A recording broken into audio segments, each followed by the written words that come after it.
I am joined today on the Real Relationship Show by Jenny Hardman, who is a transformational coach at Focus on the Right Stuff. Jenny, thank you so much for joining me today. Thank you for having me. You're very welcome. Now, we've spoken a little bit previously and, we've been connected on Facebook and various social media for a while. And I know you have quite a sort of background when it comes to relationships and a relationship history. And first of all, I'm going to start by saying you are in a happy and balanced relationship with a wonderful human. Those are your words. And that is so, so good to hear. And we'll get onto that in a little while. But first of all, I'd like to know a little bit about your background, if you don't mind sharing it with me. I mean, you told me that you were subjected to domestic violence since the age of 2. Can you give me a little bit of that background, please? Yeah, sure. I mean, when you're little and when you're growing up in that, you don't know any difference. It's just normal because it's something that happens all the time. And it started off with my biological father. He wasn't a very nice creature. And then my mum was in a pattern, and every partner she seemed to find after that seemed to get, a little bit worse, if that makes sense. And that all ended by the time when I was 15, when I think she finally got to the point where enough was enough. So growing up, being a small person, when you're going through these situations and you're watching your mum in certain, situations, you get used to it and you believe it's normal, and you go through the times where you go to ring the police and you're told not to do that, or just leave us alone, we're getting on with it, it's normal. And you grow up then believing that that is a normal relationship, which obviously impacted my choices as an adult.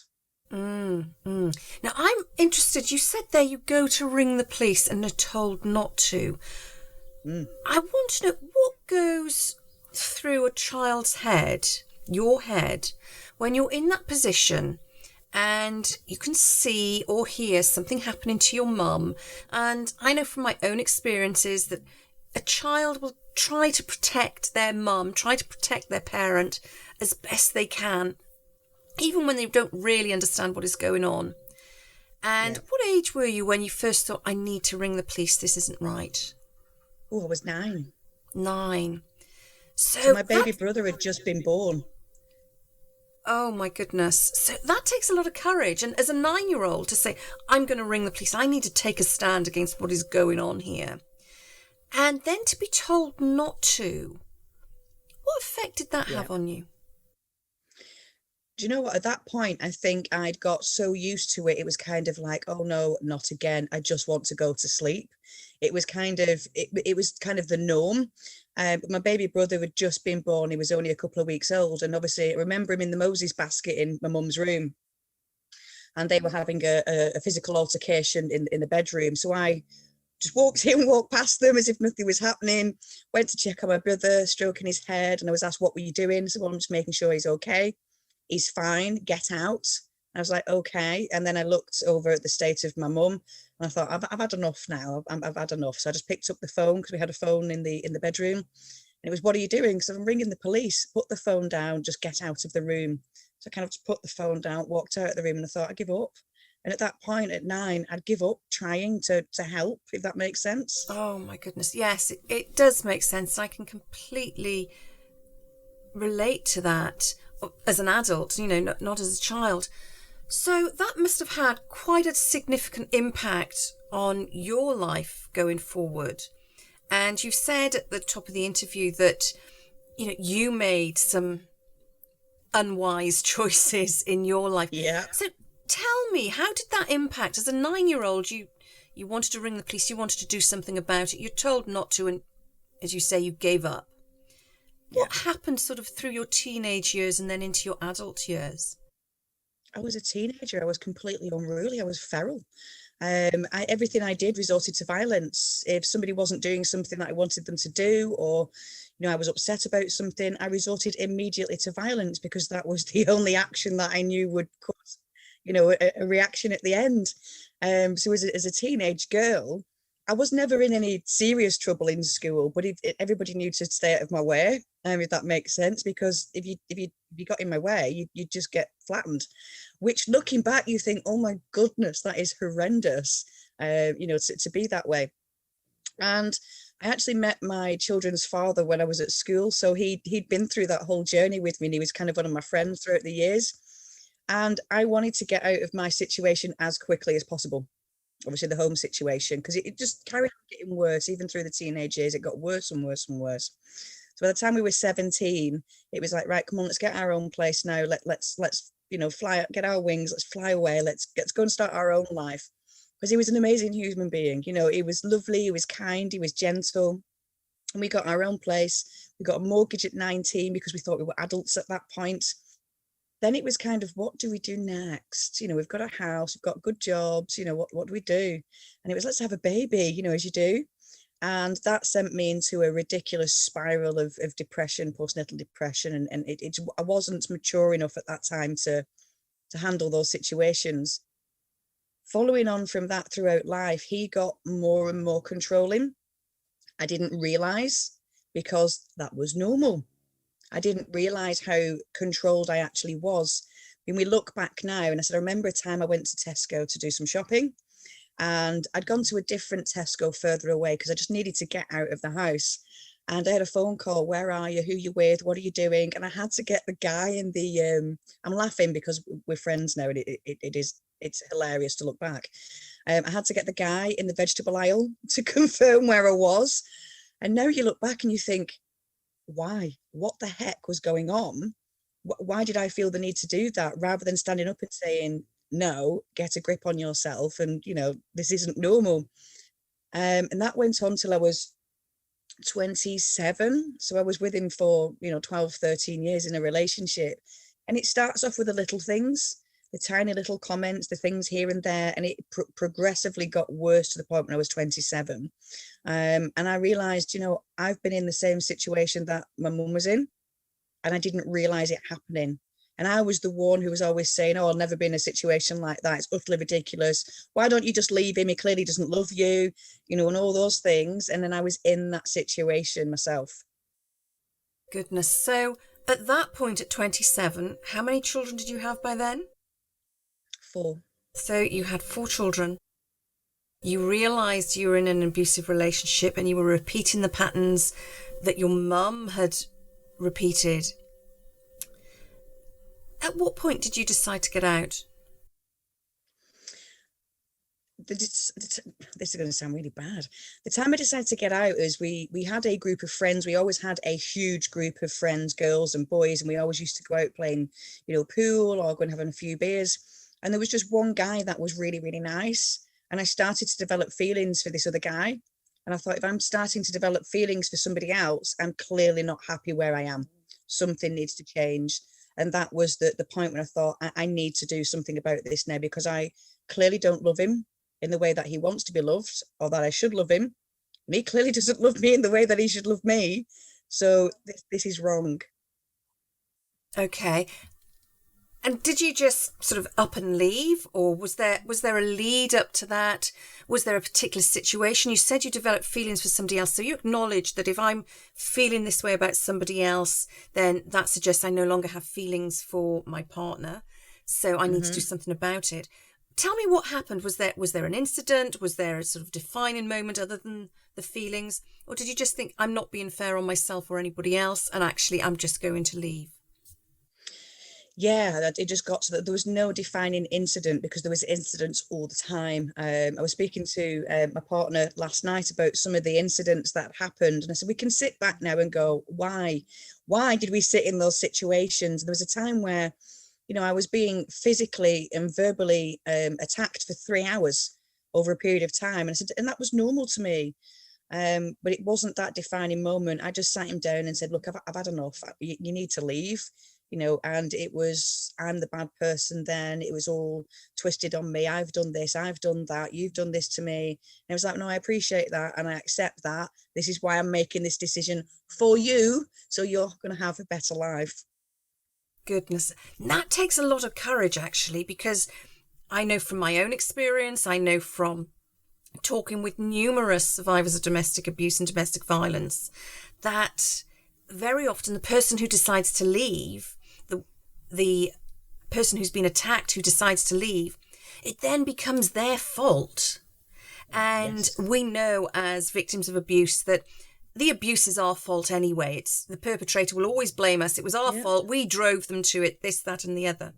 But when we've made that decision to leave, it becomes such a shock to the perpetrator that they can't take responsibility for their own behaviour and have to blame us again for that. So I totally understand that.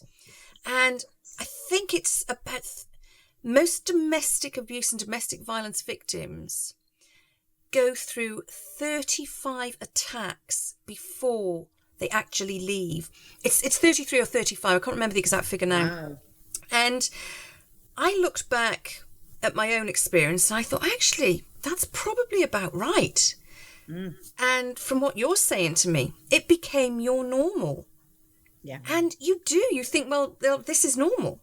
So you accept it until there comes a point where it's the straw that broke the camel's back. And it very rarely is a huge thing. It's usually a small thing where you think, enough is enough.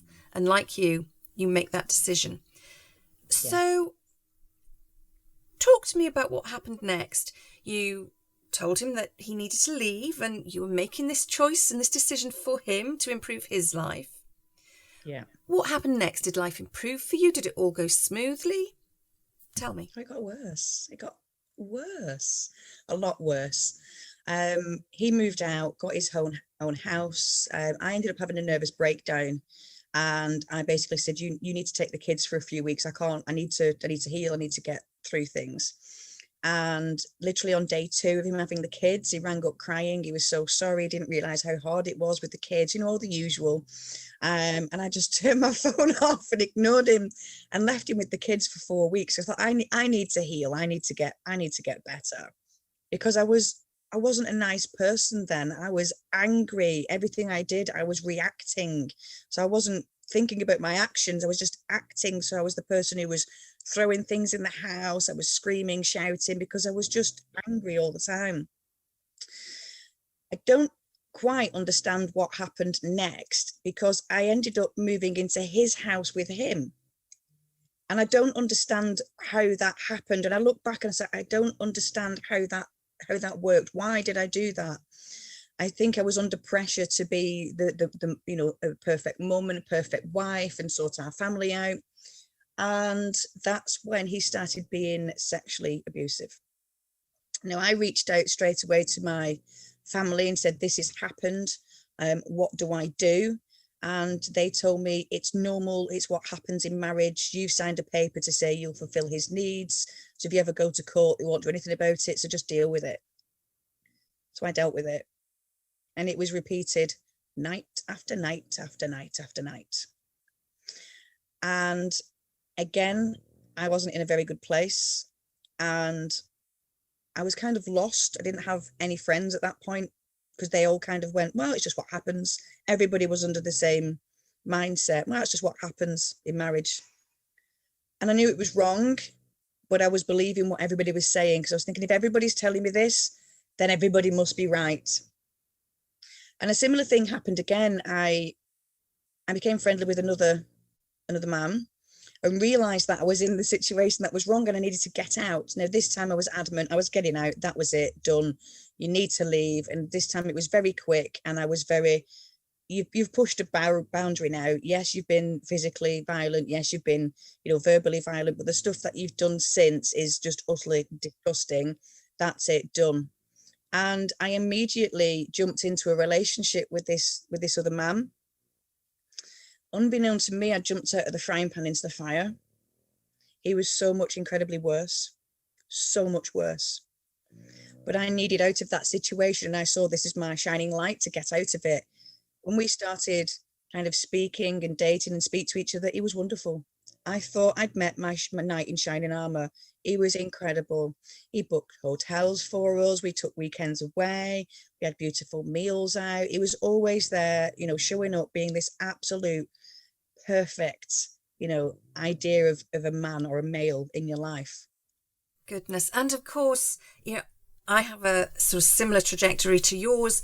And I know now through my experience, through my studies, I know you're also a student of psychology, Yeah. that actually what happens is we end up in these abusive relationships. Our self-worth, our self-esteem, our confidence is at an all-time low, so that whenever anyone else shows us the slightest bit of kindness, of affection, of, dare I say it, love, we jump at the chance to escape from the horror of what we are living with, and don't even begin to question what might happen. And when they rescue us, because they like to be seen as the knight in shining armor, they do shower us with gifts. They treat us well, almost lulling us into a false sense of security. So we then become dependent upon them, because they have then raised our self-esteem, raised our confidence, raised our self-worth.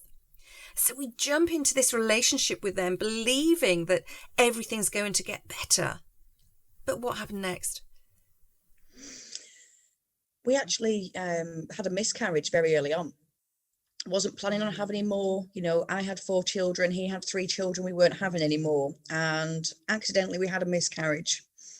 Well, accidentally, wasn't on purpose. And it shocked us both, in terms of we didn't want any more, but we clearly were, rocked by what happened.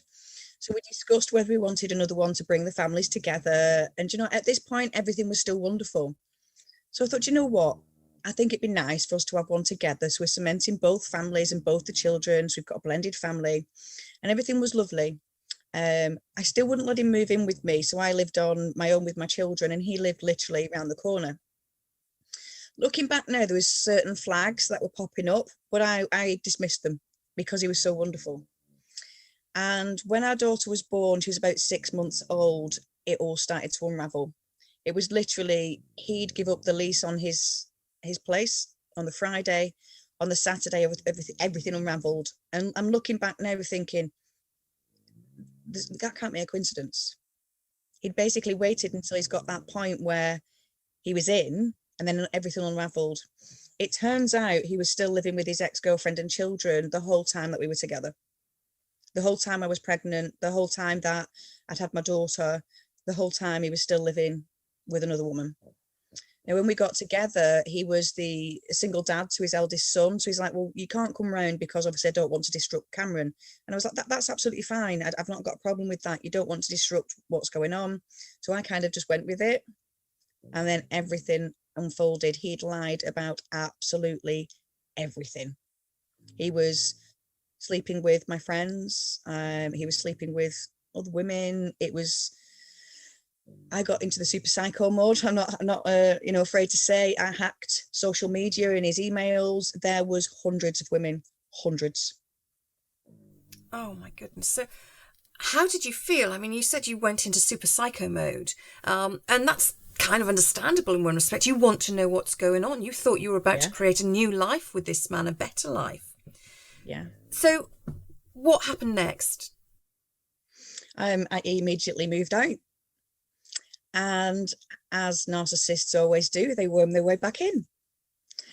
So I ended up staying with him for 8 years, getting married to him, moving area, so moving 50 miles away from my family and my friends to start a new life, so we could get away from all the stuff that he'd done and start again. Didn't work. So what happened then? You said you were together for 8 years. And again, I can relate, narcissists, they worm their way back in, and you think, okay, this time it's going to work. Particularly if you're a decent human being, you want to give them the benefit of the doubt. Yeah. You really do. So 8 years down the line, what happened? I ended up, we went out on a night out. The defining moment was went on a night out, and he was never comfortable with drinking, let's say. He was never a good drinker. And I'd arranged for all our friends to come out on his birthday to just celebrate. Now, I'm a social butterfly. I'm a people person, so I'm never stood in one spot. I've always been the same. I want to make sure everybody's happy. Have you got a drink? Have you got the food? So I was just migrating around the room, make sure everyone was happy. And he wasn't happy all night. He was stood in a corner all night.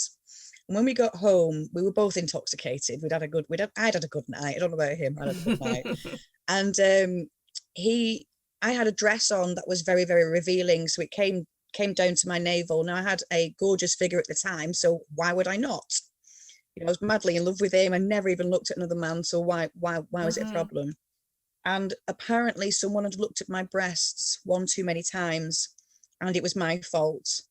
So I just went, I've had enough of this hit now. Just leave. I'm not covering my body up for you.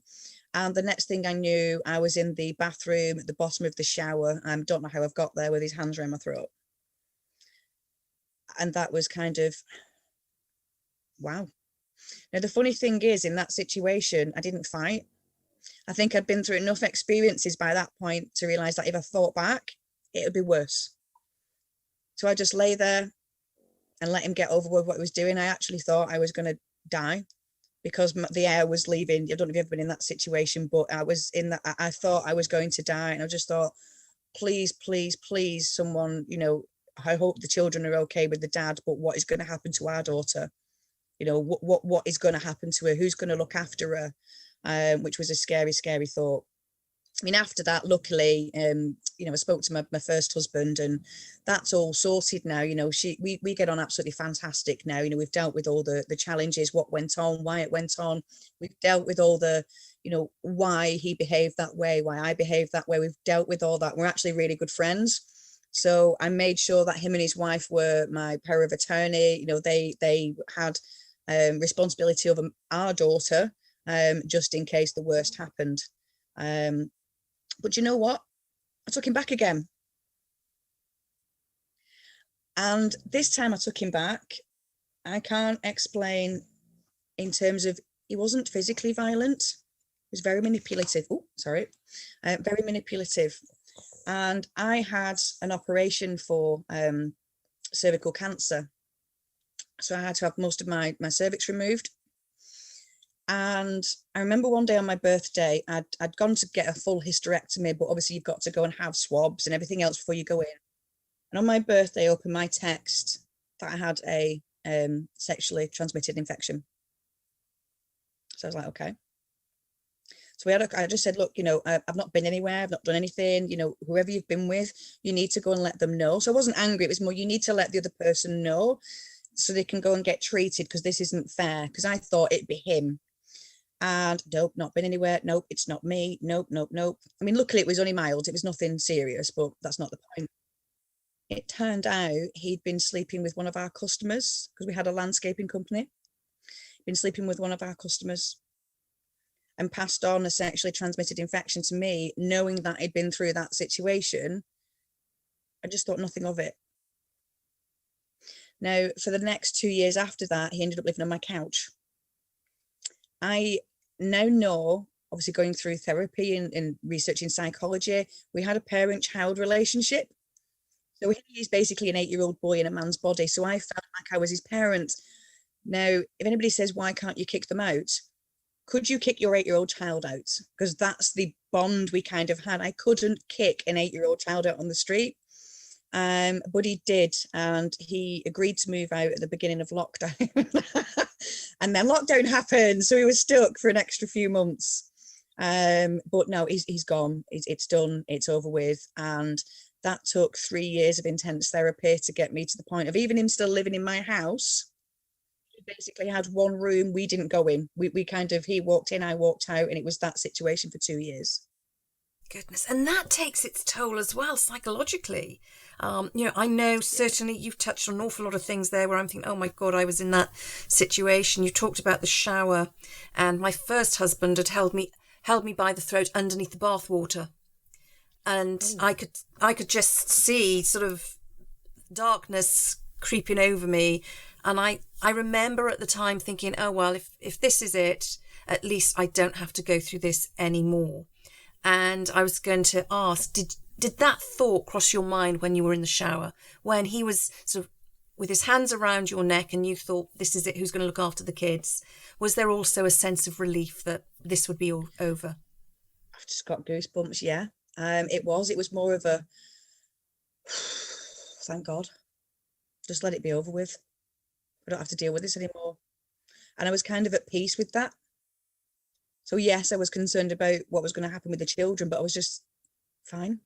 This is my time to go. Let it be. I've had enough. It's frightening. And how many other women in that situation have thought the same thing? It's quite horrific, really. And to bring you back to what you were just saying about your second husband living on your couch, you'd walk into the room, he'd walk out, or he'd walk in and you'd walk out. Again, I went through that with my second husband as well. He just decided he wasn't going to talk to me. And I would walk into a room, I'd ask him a question, and he would turn around and walk out, completely ignore me. Or he'd speak to my son and get my son to speak to me at 3 years old, which was horrific. And he has a pattern of doing that for the rest of our relationship. Thankfully, he's not spoken to me for over 10 years, which is frustrating when it comes to children, but actually rather nice. I get the peace and quiet. Yes. But it's not healthy. And like you say, I've just accepted that I don't just have one 16-year-old son. I'm dealing with a 16-year-old and his mate. Yes. Because that's the only way to handle it. And that is the sort of behaviour that his father, my second husband, exhibits. And it's incredibly frustrating. But to have lived with that in your own home and thought, this is bonkers. And then you go into a lockdown. I don't quite know how I would have coped in a lockdown in that situation. Yeah. Thankfully for me, I left my second husband more than 10 years ago. I think it was actually 13 years ago now. So I didn't have to deal with that. And I'm forever grateful that I took that step back then.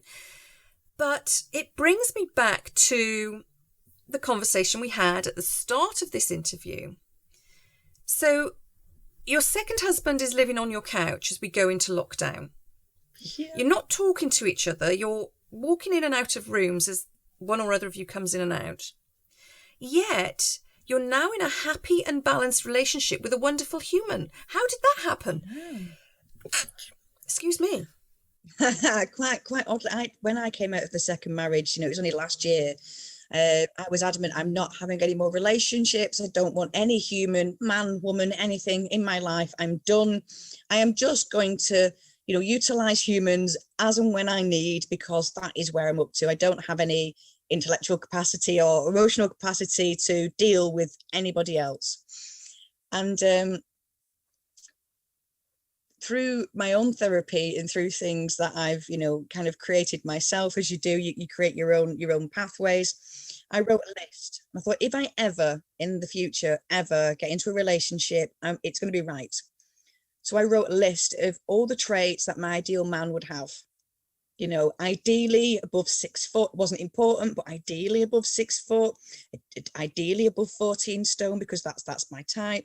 It would be strong but gentle. It would be kind, empathetic, growth mindset. All the things, not just physical attributes, but growth mindset is massively important to me. Intellectually, educated in a way so we can have conversations. And everybody laughed at me and they said, Jen, it's like you're profiling your ideal customer. I said, well, yeah, because why do we profile customers that are with us for a couple of years, but we don't profile our life partner? And one of my male friends, he'd split up with his partner and he said, Jen, should we go out for something to eat? I was like, yes, but it's a mate date, not into dates. We're going for a mate date. And we got onto the conversation about my list and he was absolutely howling with laughter. Wasn't my type. Had brown eyes and brown hair. I go for blonde and blue eyes, so completely not my type. So he asked me to show him his list, my list, sorry. And he ticked every bloody one, everything. Now, everybody said to me, by doing this, with this profiling, you're never going to find who you want to be with. You're going to be alone forever. You're never going to find someone that matches all your expectations. I was comfortable with that. I'm perfectly comfortable with being alone for the rest of my life, having more dogs and more cats and lizards. I'm comfortable. But when he ticked everything on this box, I was like, okay, now this is scary. I'd made this list, I think, purposely difficult to hit because I didn't want anyone to hit it. And he still hit it. So I blocked him. So I came home, it was a wonderful evening, and I blocked him. As you do. As you do, because it was scary. because there's this perfect human there who's wonderful, is everything I ever dreamed of. And it scared me because it was a different situation.